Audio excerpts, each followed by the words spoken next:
las 7 en punto de la mañana, las 6 en las Islas Canarias. Muy buenos días, reciban un cordial saludo de Rosana Laviada en nombre de todo el equipo que hace posible Es la Mañana de Federico en Es Radio en este lunes 21 de diciembre del año 2020.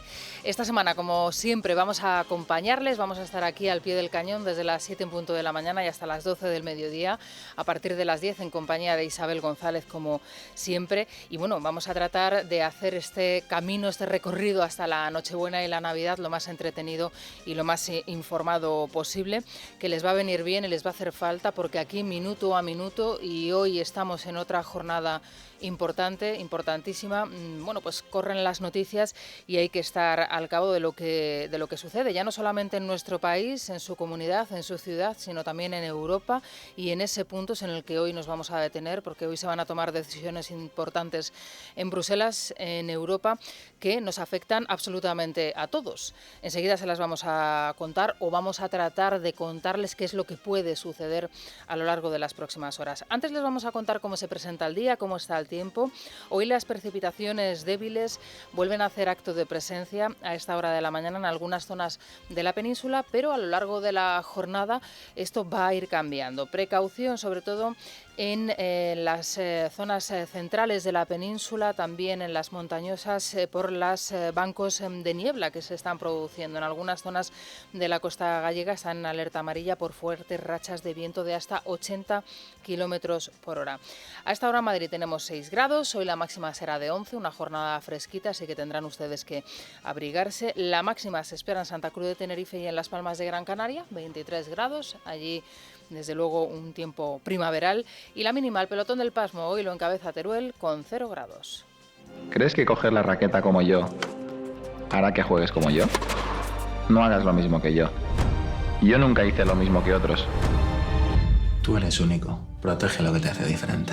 Presentamos Santander One, un nuevo modelo de banca que se adapta a ti y a tu empresa para ayudarte a superar retos tan únicos como tú. Bien, Europa se blinda ante la aparición de una nueva cepa del coronavirus. En esta ocasión ha aparecido en el Reino Unido una nueva cepa que se extiende ya por Bélgica, Italia y Dinamarca, y que ha provocado el cierre del viejo continente, el cierre de fronteras con las Islas Británicas. Es una cepa mucho más contagiosa y mucho más letal. Un 70% más de contagio es lo que dicen los expertos. Europa sí se cierra al Reino Unido, pero no toda. Y ahí está, como siempre, España marcando la diferencia y esperando, no se sabe muy bien a qué ni a quién. En este caso nos dicen que a Bruselas, a que marque una decisión y una acción común. Bien, pues ahí la tienen las autoridades españolas, si es que todavía no se han dado cuenta. Suspenden los vuelos con el Reino Unido, Bélgica, Holanda, Italia, Alemania, Austria y Francia, así hasta 9 países de la Unión Europea. Se cierra la circulación del Eurotúnel, se clausura la terminal de transbordadores de Dover. España dice que va a esperar a lo que decida hoy Bruselas en esa reunión de urgencia. Mientras tanto, refuerza la seguridad en los vuelos procedentes de Inglaterra, pero hasta ahí les puedo leer. Hoy, como les digo, se reúnen los máximos responsables de las instituciones europeas para abordar la expansión de esta nueva cepa que aterroriza ya a la vieja Europa. Patrick Vallance es el responsable sanitario del Reino Unido. Ha habido muchos momentos terribles en esta epidemia. Este es uno más, aunque no es el peor. Este virus es más transmisible, pero sabemos lo que tenemos que hacer: mantener y crear restricciones.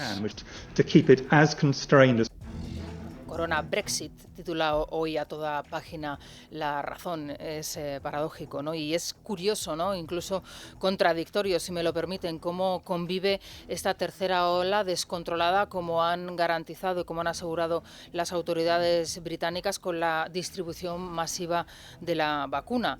El gobierno español ni está ni se le espera en este nuevo capítulo de la crisis, de puertas adentro a las comunidades autónomas. Ellas son las máximas responsables. De puertas afuera, la Unión Europea. Estamos ante un gobierno incapaz, irresponsable, al que le resulta prácticamente imposible tomar una decisión con los riesgos y, por qué no decirlo, también con la impopularidad que ello suponga. Dicho esto, ¿cómo se explica, y aquí abrimos un paréntesis, que no deben reunirse más de 6 personas o más de 10 personas alrededor de una mesa en las próximas fiestas? que no deben hacerlo porque es peligroso, según nos están diciendo las autoridades, hay que mantener todas las medidas de seguridad, y que se puedan juntar 5.000 personas en un recinto para ir a un concierto multitudinario. Además, no una vez, sino 2 veces. Esto es lo que ha sucedido este fin de semana en Madrid, en el Within Center, en el recital de Rafael. Dicen las autoridades que el aforo se cumplía, que la gente no se contagia en estos recintos, sino que se contagia en las reuniones familiares, en las reuniones privadas, y que todo es producto del efecto de la foto. Miren, un poco de seriedad y dejen de tratarnos a los ciudadanos como si fuésemos estúpidos. Yo no voy a entrar a valorar qué motivación puede tener una persona para acudir a un concierto en donde va a estar durante más de 1 hora con más de 5.000 personas a su alrededor. Yo no soy quien para juzgar lo que hace la gente en su vida privada. Ahora, sí puedo hacerlo con las autoridades que lo permiten, y que son las mismas que nos están diciendo que solo nos podemos reunir 6 personas alrededor de una mesa la próxima Nochebuena. En fin, esto es lo que ha sucedido este fin de semana en Madrid y, por supuesto, también lo vamos a contar. Y esto es lo que se escuchaba en 50 ciudades de España, entre ellas también la capital. Pitos contra la ley CELA, que va a salir adelante previsiblemente en el Senado el próximo miércoles. Miles de personas salieron ayer a las calles, como les digo, de 50 ciudades españolas. Lo hicieron en coche y de nuevo el grito que más se escuchó fue este.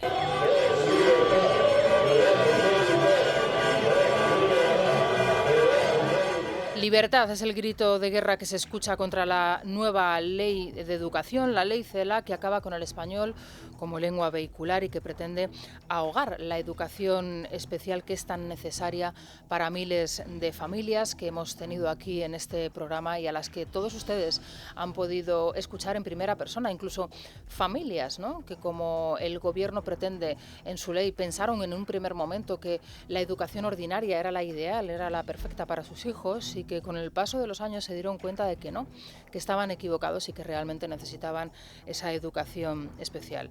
Especialmente angustioso es el grito que se ha escuchado en Cataluña. Allí la aprobación de la ley CELA convive con una sentencia histórica que obliga a las escuelas catalanas a impartir al menos el 25% de las clases en español. Dios mío, dirán ustedes, el 25% de gimnasia y de plástica. Sí, el 25%, pero esto es una sentencia histórica. Lo angustioso de todo esto, lo triste, es que todas aquellas familias que estaban en las ciudades de Gerona, en las calles de Gerona y en las calles de Barcelona saben perfectamente que esta sentencia es papel mojado y que, de nuevo, no se va a cumplir como otras tantas en Cataluña. En las concentraciones promovidas por Escuela Bilingüe e Impulso Ciudadano estuvo Edmundo Val y también Ignacio Garriga, de Ciudadanos y de Vox.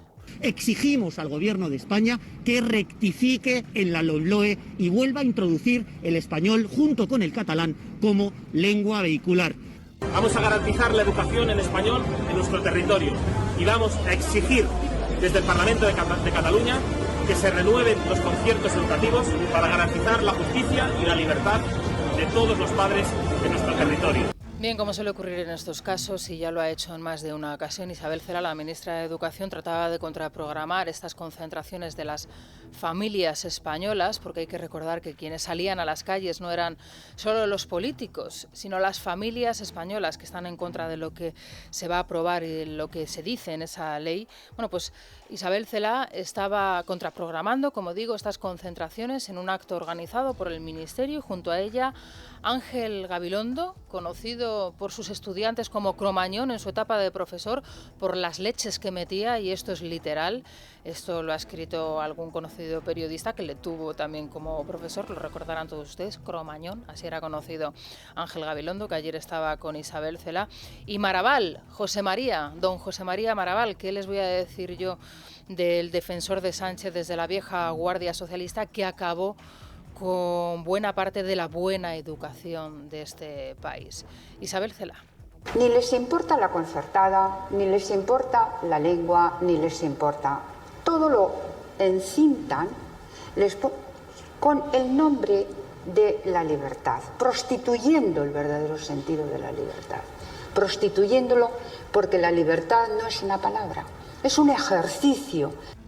Bueno, pues esta señora se lía hablando, se lía explicando. Es muy difícil de seguir el hilo a la ministra de Educación. La ministra que ha llevado a sus hijas a la educación concertada y que sus hijas llevan a sus nietas a la educación concertada se permite el lujo de criticar a las miles de familias, insisto, que ayer salieron a las calles de 50 ciudades en España. Ya por sexta vez creo que lo hacen. En fin, son ya las 7:11 de la mañana, las 6:11 en las Islas Canarias.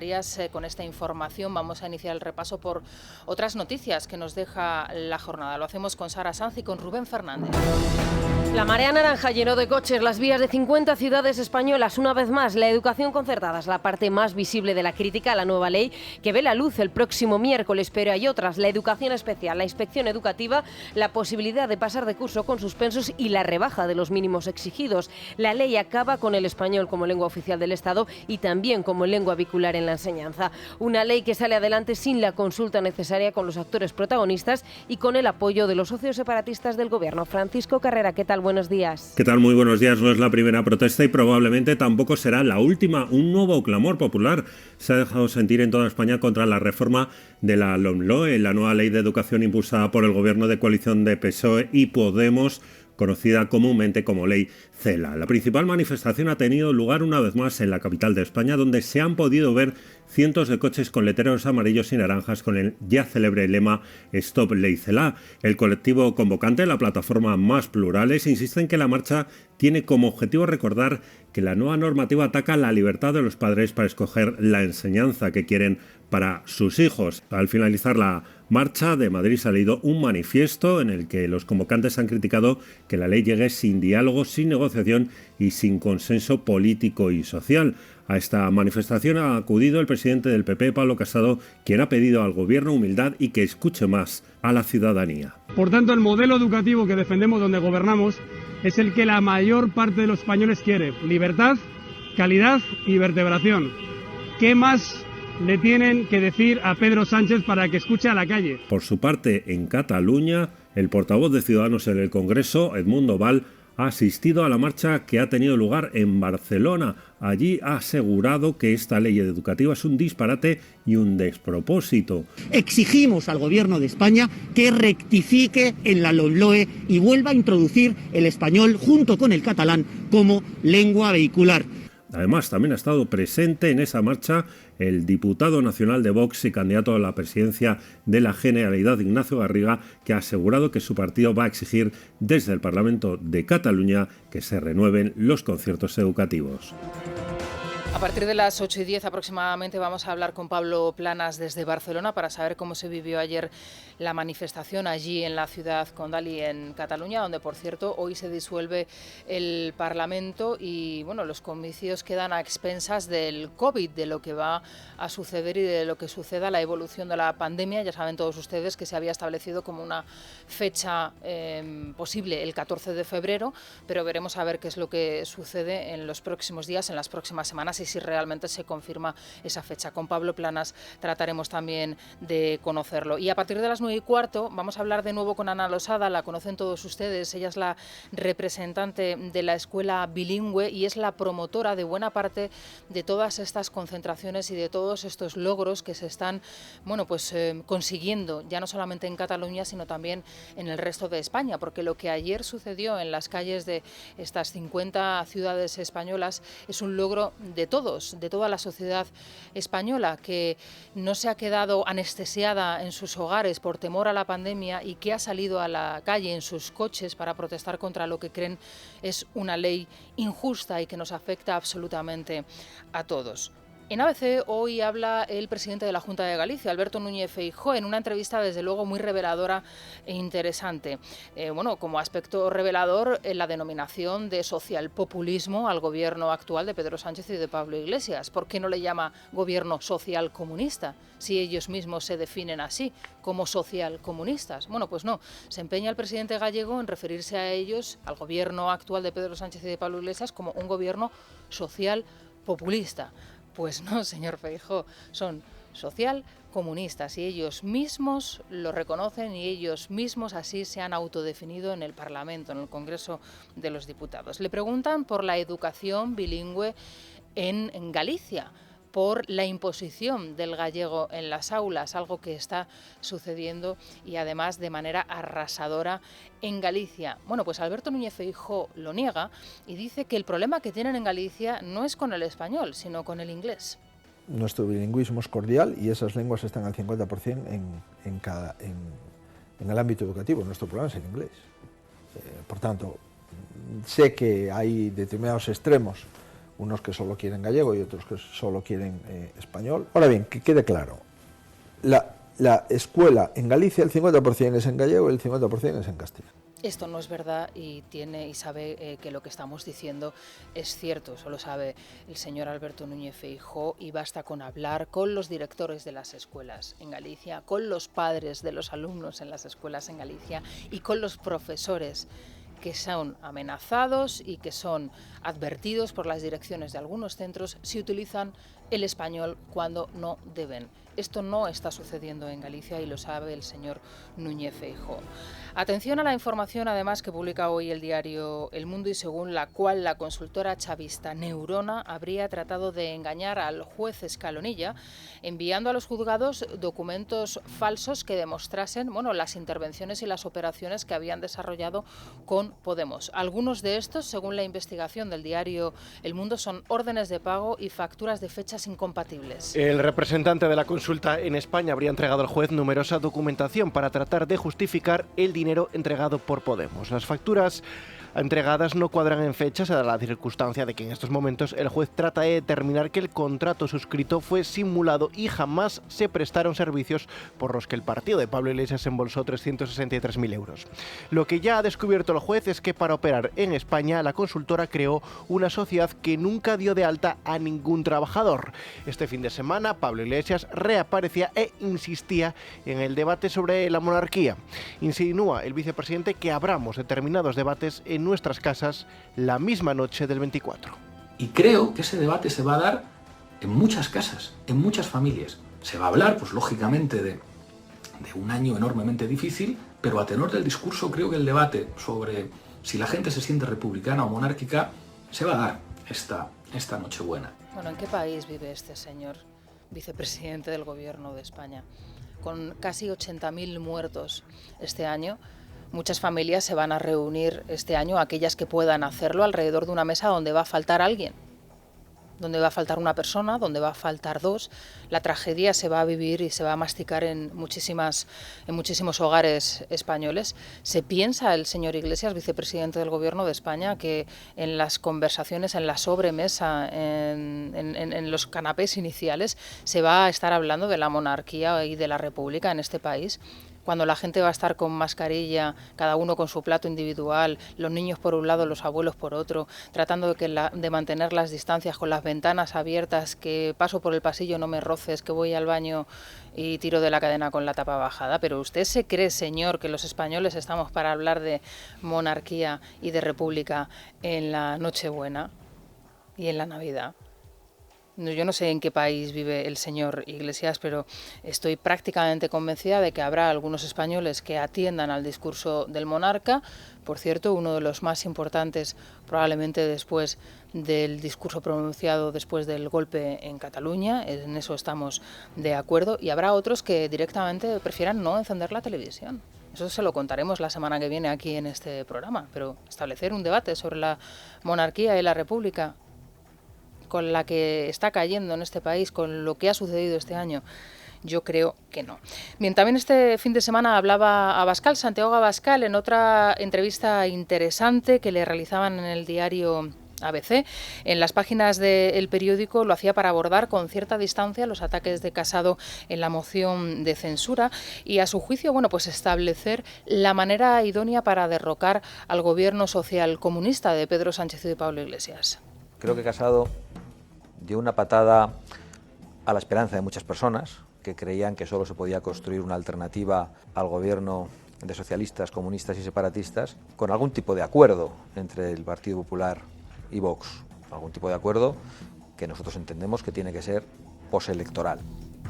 Santiago Abascal dice en esa entrevista que él considera que la única manera de poder derrocar al Ejecutivo actual es concurriendo por separado las tres formaciones, Partido Popular, Ciudadanos y Vox. Él está convencido de que es la única manera de que puedan derrocar al gobierno de Pedro Sánchez y de Pablo Iglesias. Bueno, en una opinión personal, pero que no desde luego todo el mundo comparte. Hay quien piensa que la unidad de acción del centro derecha sería más letal a la hora de combatir el gobierno actual. En fin, a partir de las 8:30, ya en nuestro tiempo de tertulia, tendremos tiempo también de abordar, por supuesto, lo que dijo ayer Abascal en esa entrevista. Antes de irnos al tráfico, vamos a contarles también otra información importante que hoy publica el diario El Mundo, nuestros compañeros del diario El Mundo, en concreto nuestra compañera Ángela Martialay, y que tiene que ver con los indultos a los golpistas y la posición que va a marcar la Fiscalía del Supremo, los fiscales del Supremo, los fiscales que estuvieron durante el juicio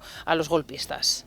Según cuenta el diario El Mundo, los fiscales Fidel Cadena, Consuelo Madrigal, Javier Zaragoza y Jaime Moreno no van a apoyar el indulto a los condenados del procés. Para ello, los fiscales ultiman ahora mismo un informe que advierte al Gobierno de que la Constitución prohíbe generalizar esta medida de gracia. Añaden además que ninguno de los 9 condenados ha mostrado signos de arrepentimiento, como marca la ley, y recuerdan que apenas han cumplido la condena por delitos, además de especial gravedad. En todo caso, el informe no es vinculante. Además de la postura de la Fiscalía, la Sala Segunda del Supremo también escuchará el criterio de la Abogacía del Estado. La pregunta que se abre ahora es si el Gobierno se posicionará con la Fiscalía o, por contra, seguirá el dictado de sus socios del Gobierno, que están presionando para que se conceda el indulto.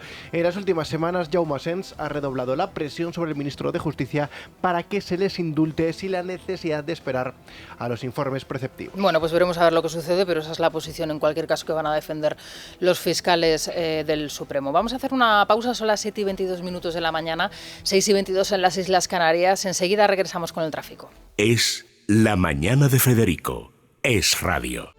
Les estamos contando toda la información desde las 7 en punto de la mañana. Aquí en Es la Mañana de Federico, en Es Radio, en un lunes 21 de diciembre, donde las precipitaciones débiles van a hacer acto de presencia solo a primera hora de la mañana. Precaución también en buena parte de la península, porque las rachas de viento de hasta 80 kilómetros por hora van a ser fuertes, sobre todo en la costa gallega, y en algunas zonas del interior, sobre todo, las nieblas van a ser densas y van a dificultar la conducción. Así que muchísima precaución si tienen previsto coger el coche a primera hora de la mañana. En el centro peninsular 6 grados, hoy la máxima será de 11, la máxima de las máximas en Santa Cruz de Tenerife y en Las Palmas de Gran Canaria con 23 grados y la mínima en Teruel con 0 grados. Con Rubén Fernández y Beatriz Dávila vamos a contarles otras noticias que nos deja la jornada, y por supuesto todo pasa por las nuevas medidas, las nuevas restricciones que están adoptando en nuestro país las comunidades autónomas para frenar o tratar de frenar el coronavirus. La última de ellas en adherirse a esas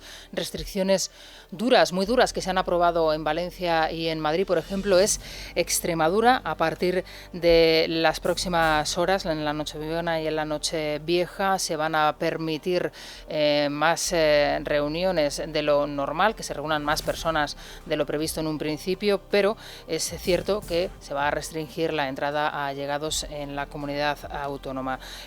Sobre la mesa queda absolutamente todo, porque estamos pendientes de lo que se decida en Bruselas sobre esa nueva cepa del coronavirus que está extendiéndose ya por Europa, en Dinamarca, en Bélgica y en Italia, y que ha provocado que 9 países de la Unión Europea corten el tráfico con el Reino Unido. Los vuelos, el Eurotúnel, también los puertos. En fin, España no ha decidido esto de momento, a la espera de saber qué es lo que deciden las autoridades o lo que dicen las autoridades europeas en las próximas horas. Enseguida se lo vamos a contar, les vamos a ampliar la información, pero empezamos, como les digo, por lo que va a suceder en la comunidad autónoma de Extremadura estas Navidades. Vamos con ello.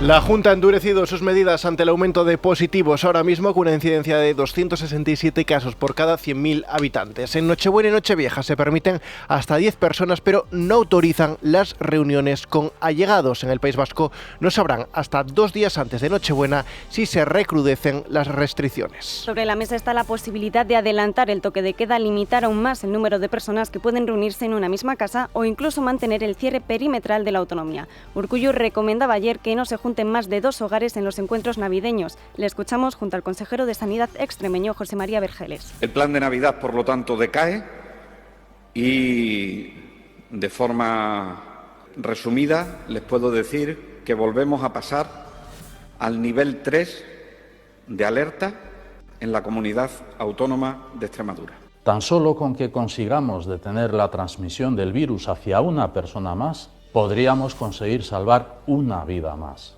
Cumplir las medidas es salvar vidas de nuestros familiares y amigos y amigas, salvar nuestra propia vida. Cumplir es pura solidaridad, es vital, salva vida.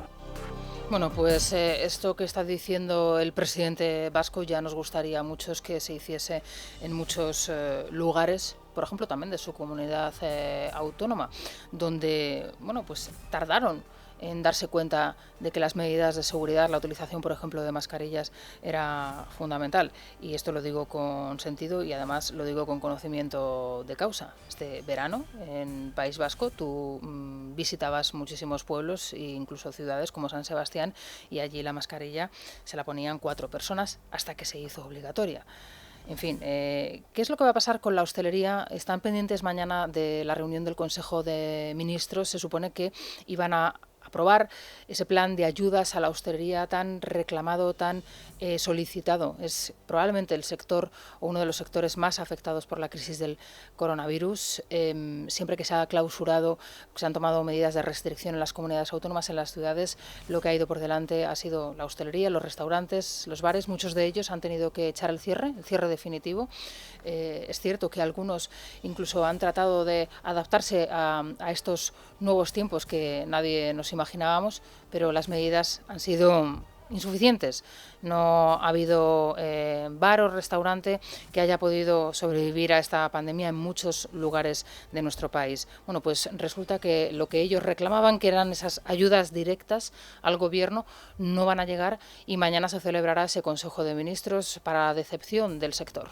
El Gobierno llevará mañana al Consejo de Ministros su plan de choque para la hostelería, que no contempla ninguna ayuda directa. A diferencia de otros países menos dependientes de este sector, España no contará ni con liquidez directa ni fondo de rescate, solo con una cláusula que obligará a los grandes tenedores de inmuebles a rebajar un 50% el alquiler del local. Según La Razón, el Ejecutivo asegura que, si finalmente hay ayudas directas, dependerán de las comunidades autónomas. Desde la Confederación de Hostelería de España, José Luis Izuel muestra su decepción en plena caída de facturación de 67.000 millones en el sector.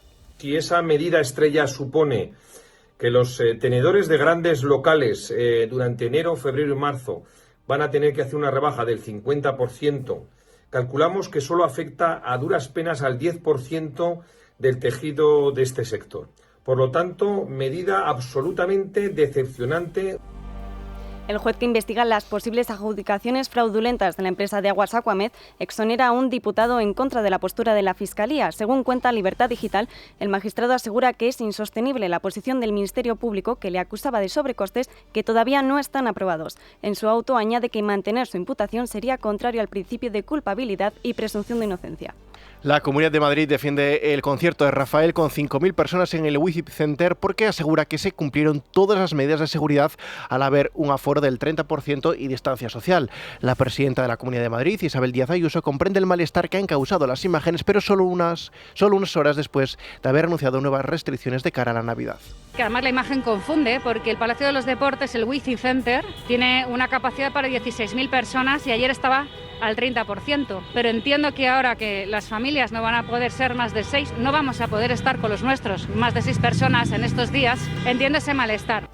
Bueno, pues si entienden ese malestar, lo lógico es que actúen. No tiene sentido que nos estén diciendo a los madrileños, en este caso, que nos tenemos que reunir con todas las precauciones, que los madrileños, los ciudadanos que viven en Madrid estén poniendo todo de su parte para cumplir con estas normas, que no haya más de 6 personas en un domicilio en la próxima Nochebuena, Navidad, Nochevieja, y que veamos asombrados, aterrorizados, cómo se reúnen 5.000 personas en un estadio para seguir un concierto y que se haga en 2 ocasiones este fin de semana. Pero no habíamos quedado que en el 8M se había contagiado mucha gente que acudió a esa manifestación promovida por las izquierdas, promovida por Irene Montero, por el presidente del gobierno. No habíamos quedado que el 8M era el infectódromo, porque esto también lo denunciaron los partidos y el Partido Popular, el primero de ellos, aquí en Madrid.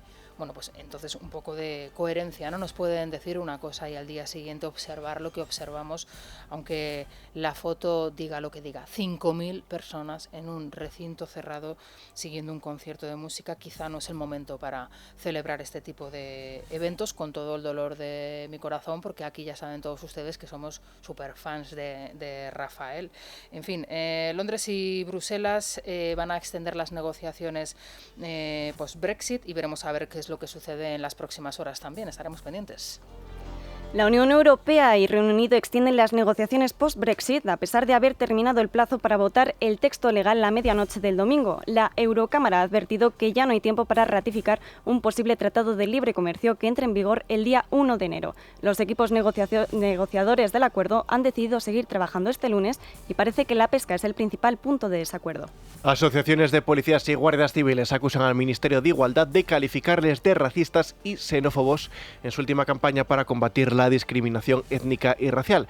En el vídeo promocional del Ministerio que dirige Irene Montero, una joven afroamericana acusa a los agentes de identificarla por su color de piel y sus rasgos físicos sin razones objetivas. Desde los sindicatos como Jusapol se rechaza la insinuación de la campaña y denuncian que el Ministerio ponga en duda su profesionalidad. En Es la Mañana de Federico, la República de los Tontos, con Santiago González. Eres tonto, muchacho, tú eres tonto. Queridísimo y admirado Santiago González, buenos días. Muy buenos días, querida Rosana. Bueno, cuéntanos quién llama a la puerta, este lunes.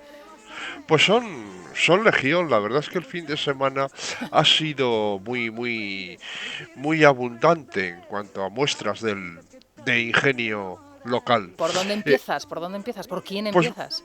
Pues mira, vamos a empezar por el gobierno, que siempre son más importantes. Carmen Calvo confía en que Felipe VI hable de su padre en el discurso de Nochebuena. Y bueno, luego Iglesias, ya lo comentabas tú hace un momento, pronostica que el discurso del rey va a avivar el debate sobre monarquía o república en las familias españolas. Eso seguro. Muchos conciudadanos, dice, se van a preguntar si son monárquicos o republicanos durante el tradicional discurso de Nochebuena. Bueno, yo es que me planteo qué Nochebuenas pasará esta pobre gente. Sí, qué tristeza, ¿no? Sí, impresionante. Luego Ábalos justifica las declaraciones de Pablo Iglesias sobre la monarquía. Dice que es que son juicios de valor y opiniones. Y ha defendido que el PSOE respeta las instituciones más allá de cómo nos sintamos. Claro. Oye, a mí me encanta, Santiago, te lo reconozco, las historias de las sagas familiares. Y sobre todo las ovejas negras, que son los personajes interesantes. Esto es una tradición, Incluso se comenta que a Franco le gustaba, tenía debilidad por estas familias que le salía un hijo de la cáscara amarga. Y Santiago Carrillo tenía una especial debilidad por aquellos militantes que venían de familias franquistas. Sí. Bueno, pues en este caso han sido la pareja estelar del régimen, Luis García Montero y Almudena Grandes. Colocados y bien colocados los dos. Los dos bien colocados. Bueno, pues tienen una hija que se llama Elisa y este fin de semana nos enteramos de que les ha salido falangista, porque el viernes impartió una conferencia en la Hermandad Nacional de la Vieja Guardia de Falange Española. Activa, además. O sea, sí. No de boquilla. En la que surfeó por todo el pensamiento de José Antonio Ramiro Ledesma Ramos y Santo Tomás de Aquino. Bueno, lo mismo había hecho Carmen Cabra con Santo Tomás Apóstol y su tocayo, el de Aquino. O sea, ¿a qué te acuerdas de aquello que dijo? Sí. Tenemos que ser muy tomistas y meter el dedo en la llaga, saltándose pues unos 12 siglos y medio Mediterráneo, cuando era ministra de Cultura. Ignacia de Pano tuiteaba al respecto. Lo de la hija falangista de la pareja del régimen me tiene entusiasmada. Y claro, todo aquí quiero hacerte notar que todo el mundo piensa en el disgusto que esto tiene que suponer para padres tan sectarios como estos, pero nadie piensa en la vergüenza de esta pobre chica para tener unos padres como estos. Claro, bueno, y la sentarán a la mesa el día de Nochebuena para poder hablar de la República o la monarquía. Que, bueno, en las familias de bien, luego al final siempre se arreglan. Es verdad, o sea, es verdad, sí. era aquello de los, ¿cómo los llamaba Víctor Márquez Reviriego? Los bustélidos, que tenían, o sea, parientes en la derecha, parientes en la izquierda, y luego todos ellos se llevaban estupendamente. Pero es que como dijo Cayetana al hijo del frapero, nadie es responsable de lo que hicieron sus padres y no siempre somos responsables de lo que vayan a ser nuestros hijos. Razón que nos sobraba, pero en todo caso no es muy grave. Dentro de unos años se hará del PSOE y le darán un cargo. Hay precedentes. Seguiremos el caso, seguiremos el caso.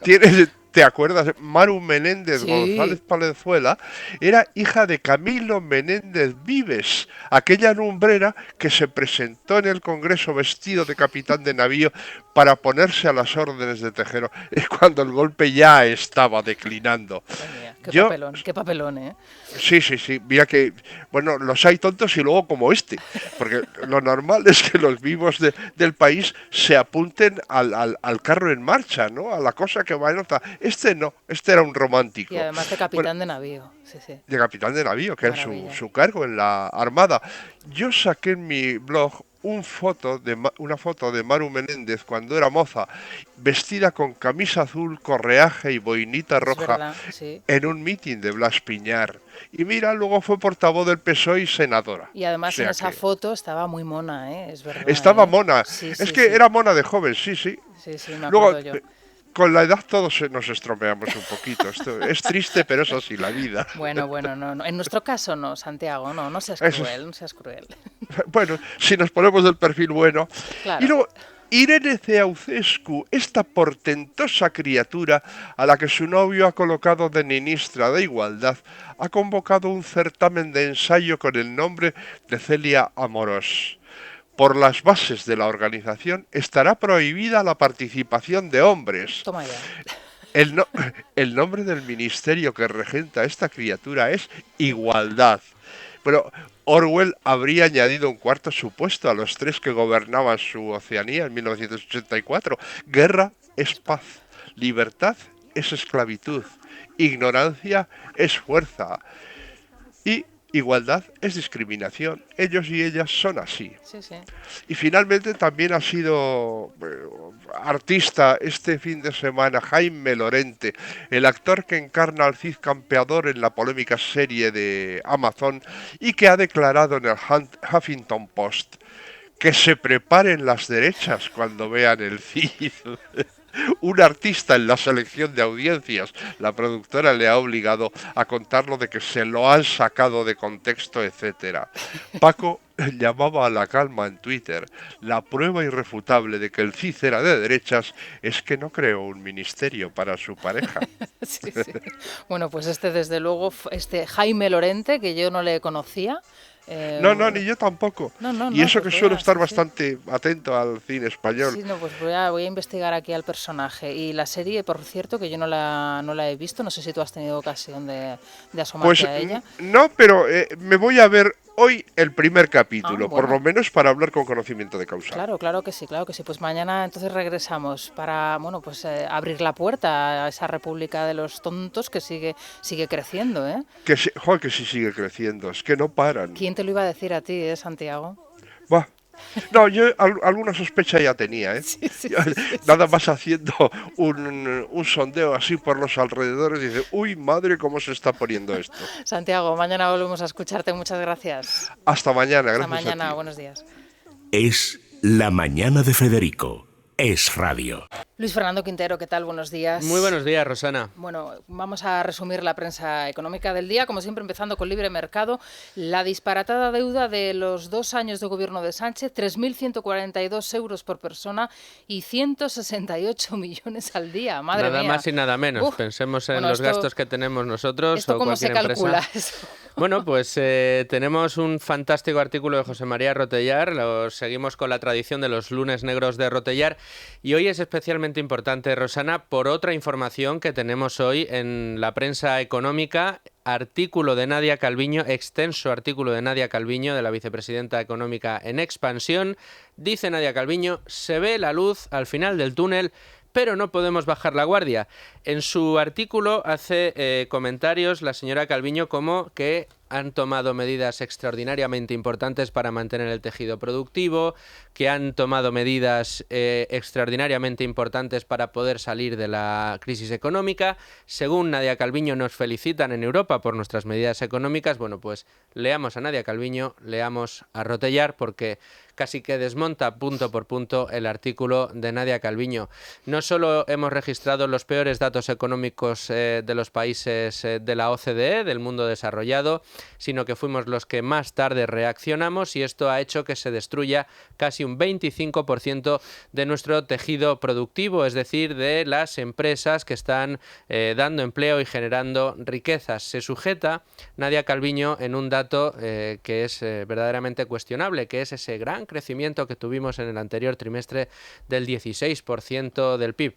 Hay que decir que era un crecimiento de un trimestre sobre otro y después de la mayor caída en PIB de toda nuestra historia en un trimestre, que fue el trimestre en el que impactó la pandemia. Hay que decir a la señora Calviño que, tal y como recuerda Rotellar y como recordó el Banco de España la semana pasada, podemos acabar en un escenario moderadamente optimista, no te digo en el pesimista, prácticamente en una caída del 12% del Producto Interior Bruto este año. Ahí es nada. 12% del Producto Interior Bruto este año. Estos son los datos que debería manejar Calviño. Calviño, hay que recordar que es la misma que dijo que el coronavirus no iba a tener impacto sobre las cuentas españolas porque, bueno, era una cuestión sanitaria y no iba a impactar. Después, cuando impactó y cuando vimos que realmente tuvo que obligar a cerrar a la mitad de las empresas españolas, dijo que íbamos a tener una recuperación maravillosamente brillante en el tercer y cuarto trimestre del año, y ahora está diciendo que la recuperación va a venir el año que viene, pero que todavía hay que esperar. Me recuerda mucho esta situación que estamos viviendo, Luis Fernando, a aquello que vivimos durante la crisis y esa negativa reiterada de Zapatero y de Solbes. No existe crisis, no existe crisis. Recordarás que incluso no pronunciaban la palabra, se inventaban todo tipo de eufemismos, ¿no?, para referirse a la crisis, de ese debate con Pizarro. Me acuerdo de desaceleración acelerada, ahora más intensa. Bueno, pues esto es algo parecido, algo muy parecido. Fíjate si es tan parecido que en 2012 Zapatero empezó a hablar de brotes verdes, acuérdate, ¿no? Ya han llegado los brotes verdes, ya estamos saliendo de la crisis, y luego crisis financiera y hundimiento de la economía. Aquí están los brotes verdes de Calviño, la luz al final del túnel. Hemos crecido en el tercer trimestre.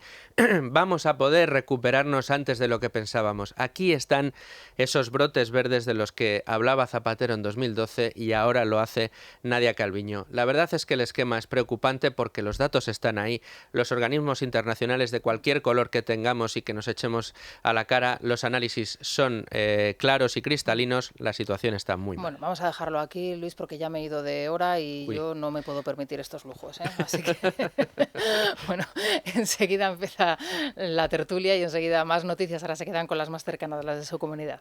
Es Radio.